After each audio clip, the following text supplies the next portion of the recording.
Ladies and gentlemen, Archivist here. If you want to understand the timeline of the coming global conflict, you must stop looking at the movement of aircraft carriers in the Taiwan Strait. Military assets are deceptive.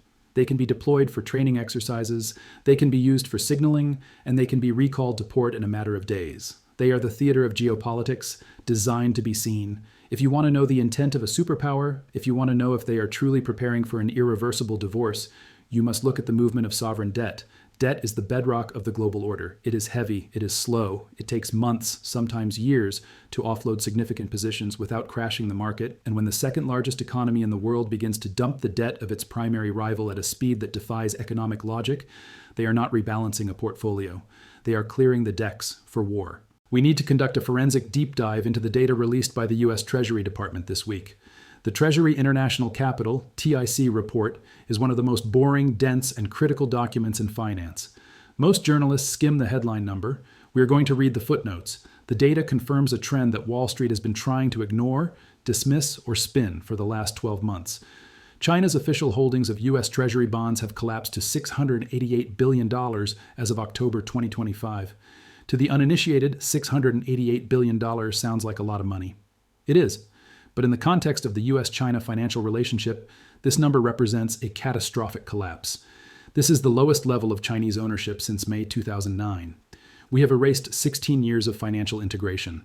To put this in perspective, in 2013, at the peak of Chimerica, the symbiotic economic relationship between China and America, Beijing held $1.32 trillion in U.S. debt. They effectively funded the U.S. deficit. They bought the bonds that allowed Americans to buy cheap Chinese goods. It was a closed loop of capital flow that kept interest rates low and global trade humming. That loop is broken. China has liquidated nearly 48% of their position from the peak. They have sold off over $600 billion worth of American IOUs. But it isn't just the total amount that is alarming. It is the market context of the recent sales. Throughout late 2024 and throughout 2025, the U.S. bond market was in a historic drawdown. Interest rates were volatile and bond prices, which move inversely to yields, were depressed. Anyone selling U.S. Treasuries during this specific window was selling at a realized loss. In the world of asset management, you do not sell a depreciated asset for a loss unless you are facing a liquidity crisis. You need cash immediately to pay bills, or you believe the asset is about to become toxic. We know China is not facing a liquidity crisis. Despite their domestic real estate struggles, they continue to run a massive trade surplus with the world. They are swimming in cash. Therefore, the only logical conclusion, the only one that fits the data, is that the Chinese Communist Party has made a strategic decision that the U.S. Treasury bond is no longer a store of value. They view it as a strategic liability.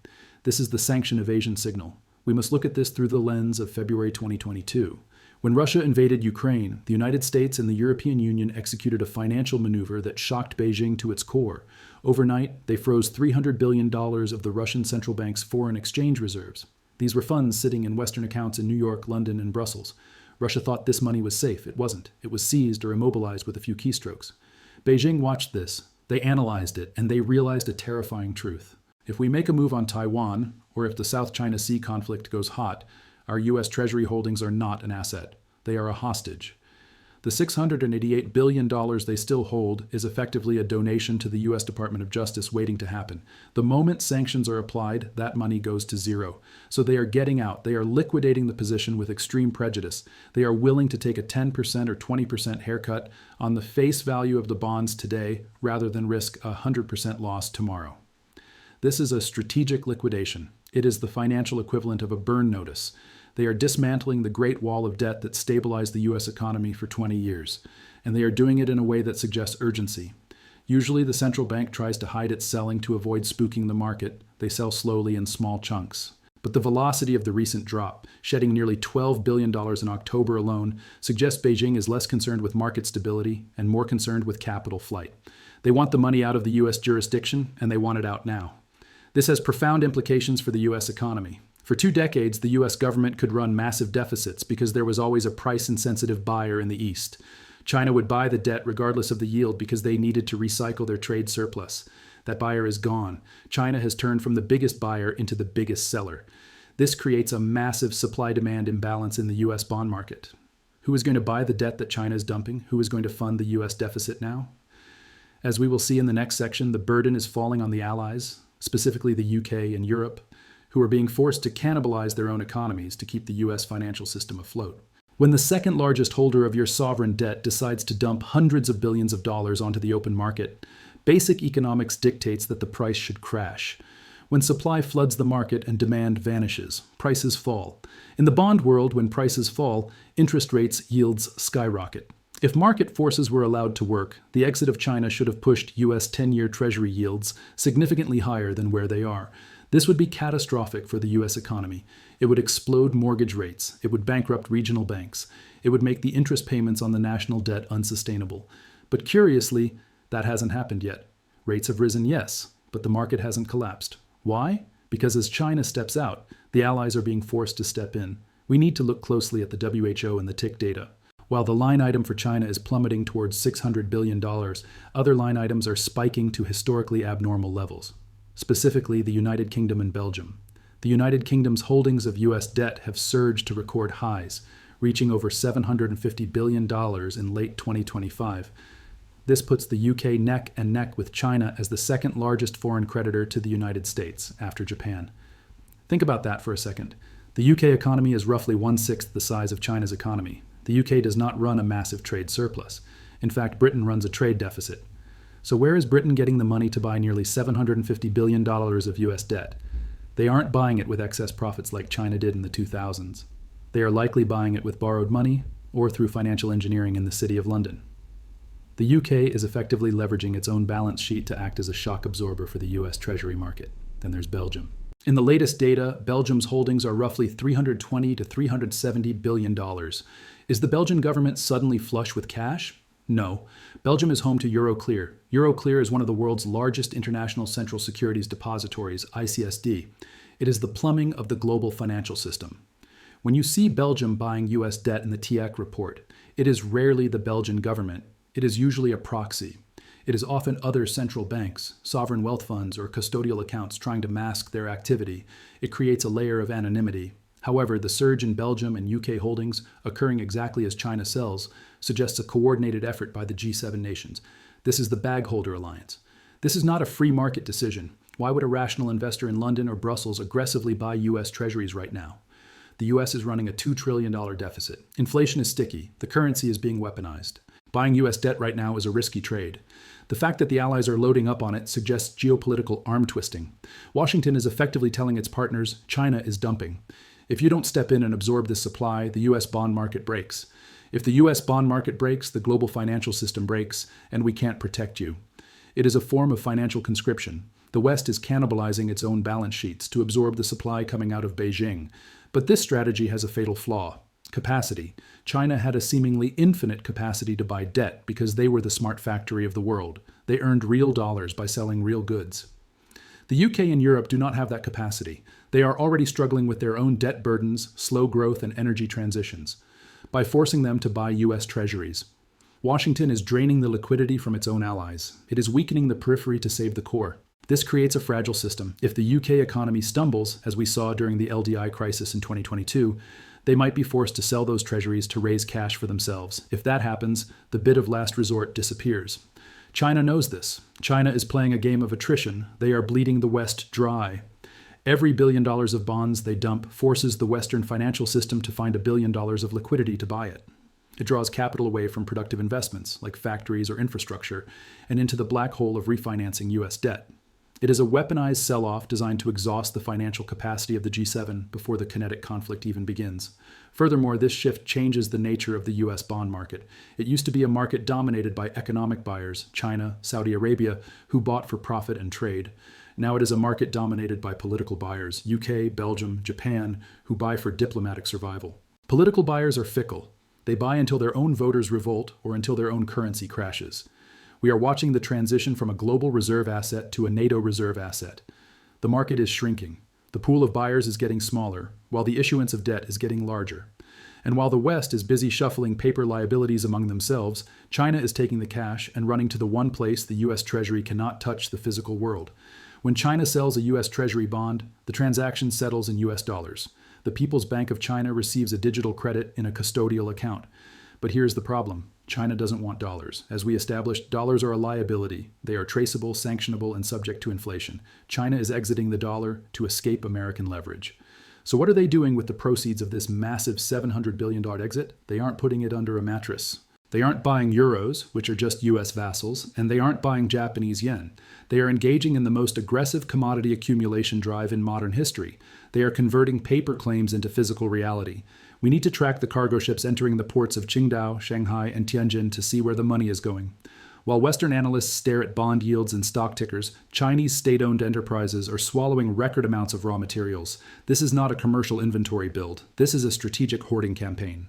1. The golden pivot.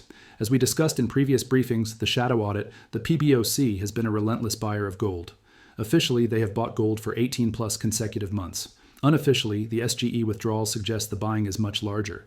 They are using the dollars from the bond sales to buy metal on the London and Swiss markets and shipping it east. Gold is the ultimate anti-dollar. It has no counterparty risk. It cannot be frozen by the SWIFT system. By swapping U.S. debt for gold, China is moving from credit-based reserves to collateral-based reserves. 2. The energy lifeline, crude oil. China imports 70% of its oil. This is its strategic Achilles heel. In a war, the U.S. Navy could blockade the Strait of Malacca and starve the Chinese economy of energy. To counter this, China has been buying record amounts of oil, often from sanctioned nations like Iran and Russia. They are paying in yuan, petro-yuan, bypassing the dollar entirely. But crucially, they are filling their Strategic Petroleum Reserve, SPR, to capacity. Recent data indicates China's crude stockpiles are nearing 1.5 billion barrels, commercial plus strategic capacity. Satellite imagery analysis shows the construction of massive new storage farms in underground caverns. They are building a buffer that would allow them to survive a naval blockade for months, perhaps years. The money for this oil is coming from the liquidation of U.S. assets. 3. The metal mountain, copper, and strategic minerals. This is the most telling signal. China's property sector, historically the biggest consumer of copper for wiring and plumbing, is in a depression. Real estate starts are down. And yet, China's imports of copper ore and concentrate remain near all-time highs, with roughly 28 million tons imported in 2024. This defies standard economic logic. If you aren't building apartments, why do you need so much copper? Because you're shifting to a war economy. You need copper for the green energy grid. To reduce reliance on imported oil, you need copper for munitions. You need copper for drones and electric vehicles. China is cornering the market on the physical inputs of the 21st century military-industrial complex. They are also hoarding cobalt, lithium, and rare earths. While the U.S. financializes its economy, China is materializing its savings. 4. The food security fortress China creates 20% of the world's GDP, but has only 7% of the world's arable land. This is another vulnerability. In response, China has accumulated massive stockpiles of grain. According to the U.S. Department of Agriculture, USDA, China holds approximately 60% to 70% of the world's global reserves of corn and wheat. They have enough grain stockpile to feed their population for over a year without a single import. They are trading yield, interest on bonds for calories survival. This is the fundamental shift in mindset. A nation that plans to remain at peace keeps its wealth in efficient, interest-bearing financial instruments like U.S. Treasuries. It chases the highest return on investment, ROI. A nation that is preparing for conflict converts its wealth into inefficient physical stockpiles. Holding 500 million tons of copper pays no interest. In fact, it costs money to store. It has a negative yield, but it has a massive return on survival. China is willingly accepting a lower financial return today to ensure it cannot be strangled tomorrow. This explains the loss they are taking on the bonds. Western economists mock China. Ha ha ha, they sold at the bottom. They realized a loss of billions. This is short-term thinking. Beijing doesn't care about a mark-to-market loss in fiat currency terms. They care about resource security. If they sell a bond at an 80% loss, but use the proceeds to buy oil that they will desperately need if the Strait of Malacca is closed, that is a winning trade. They are trading fake wealth that can be frozen or inflated away for real wealth that can be burned in an engine or fired from a barrel. The liquidation of U.S. Treasuries is the funding mechanism for this stockpile. They are using the proceeds from the old system to build the bunker for the new system. We have analyzed the flow. The data is clear. The trend is undeniable. China is selling. The Allies are absorbing the blow with borrowed money. The proceeds are being funneled into hard assets that can survive a world war. The conclusion is simple, yet terrifying, for the average investor. The U.S. Treasury bond has become a battlefield. For 40 years, the 60-40 portfolio, 60% stocks, 40% bonds, was the gold standard of investing. Bonds were the safe haven. They were the ballast that kept the ship steady. That era is over. The U.S. Treasury bond is no longer a risk-free asset. It is a political football in a global economic war. It is an asset class that relies on the kindness of strangers. Strangers who are increasingly becoming enemies if China, the ultimate insider of the global manufacturing world, is getting out. You need to ask yourself a very serious question. Why are you staying in? So how do you position yourself for a world where the biggest buyer leaves the market? You follow the archivist's protocol. Protocol. Rule 1. Shorten your duration. If you hold bonds, you must understand duration risk. Duration is a measure of how sensitive a bond's price is to interest rates. Long-term bonds, 20-year, 30-year treasuries, have high duration. If interest rates rise by 1%, the price of a 30-year bond can crash by 20%. As China exits, the structural pressure on long-term rates is upward. Even if the Fed cuts short-term rates, the long end of the curve, which is determined by supply and demand, not the Fed, is vulnerable to a buyer's strike. If China sells and the UK taps out, yields must rise to attract new buyers. Rising yields mean crashing prices for existing bondholders. Therefore, do not hold long-term U.S. government bonds, ETFs like TLT. These are the assets most vulnerable to the Chinese sell-off. If you want safety and yield, keep your cash in short-term T-bills, 1 month to 6 months. Short-term bills have almost zero duration risk. They are less sensitive to the geopolitical dumping. They act as cash equivalents. Be like China, get liquid, get short-term. Don't lock your money up for 30 years with a government that is fighting an economic war. Protocol. Rule 2. Follow the smart money commodities. China is selling paper to buy stuff. You should consider doing the same. Your portfolio needs exposure to energy, metals, and real assets. This is not just about profit, it is about inflation protection. Think about the end game here. If China dumps $688 billion and the allies eventually stop buying, who buys the debt? The Federal Reserve.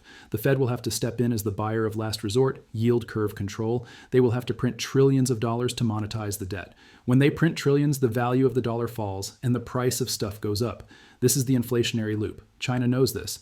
That's why they are buying the stuff now. You should own the producers of these assets.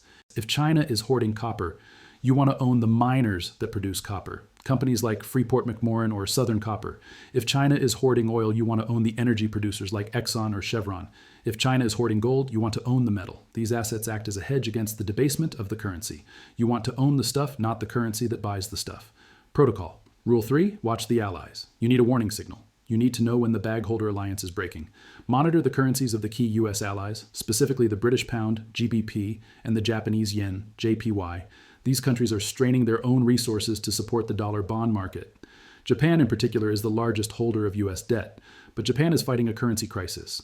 The yen has been volatile. If Japan has to intervene to save the yen, they will have to sell U.S. treasuries to get the cash to buy their own currency. If Japan joins China in selling, it is game over for low rates. Watch the USD-JPY exchange rate. If the yen crashes towards 160 or 170, or if Japanese bond yields spike, it means the bag holder alliance is fracturing. That is the moment the U.S. Federal Reserve will be forced to intervene. That is the moment the pivot happens. Not because inflation is beaten, but because the Treasury market is broken. The $688 billion figure is not just a statistic in a government report. It is a countdown clock. China is methodically, deliberately removing itself from the U.S. financial system. They are clearing the decks. They are willing to take a loss today to ensure survival tomorrow. Do not interpret the current stability of the market as safety. It is an artificial stability propped up by political pressure and borrowed money. When that prop gives way, the adjustment will be violent.